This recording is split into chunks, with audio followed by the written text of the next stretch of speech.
Welcome back, everyone. I recently got my hands on this rough hand solo carbonite cast and I was really wondering what to do with it. I want it to be a bit different than the regular replicas that you see out there, but also I do believe it would be super nice if it could be a part of the shop itself. But as you probably know by now, to find a free spot in this shop is pretty hard. But that being said, my first idea was to use my fridge as my base, and honestly, it would have been pretty cool. But the main issues I had with that is what happened when your fridge dies. I would have to change the fridge, lose my display piece, which obviously I don't want to. How about simply use the door that leads to the house? It already looks the part, right? So please, stick around, and if you feel like it, you may like and subscribe. But for now, let's build it.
All right, I am done with the basic filling and sanding of the cast. It is not perfect, but I don't expect it to be. It's supposed to be something pretty organic, and the imperfection will probably serve me well later on. Now I'm gonna prime it and install it on the door. So let's get to it.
All right, this is what it looks like with only the black coat on.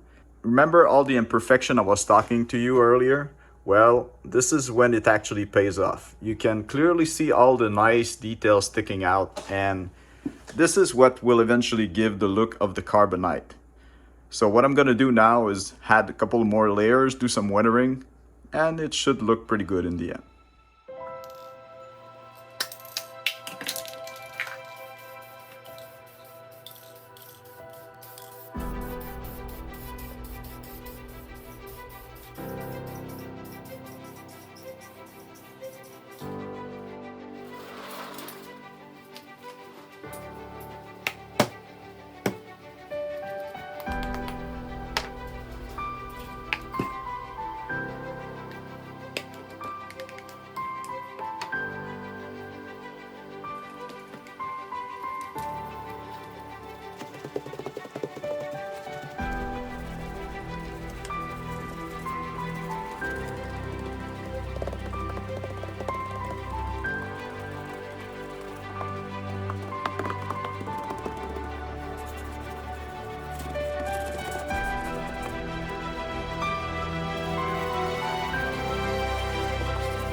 All right, we are almost done, but there's one last thing I want to do before we wrap this up. But before we get to it, I want to show you what I had in mind when I started this project. I 3D printed all the side panels of the Carbonite, and my plan was to place them on both sides of the door like this. But I eventually changed my mind for one reason. Well, this is my house. We use this door all the time, and I know it would get in the way. But most of all, let's face it, my kid would probably just break them. So that being said, it doesn't mean I want to throw them away. So what I'll do is I'll give it away to one of you who actually needs it for his personal project. So if you want them, leave a comment and tell me why. And what I'll do is I'll pick the winner in a month. So for now, well, let's wrap it up.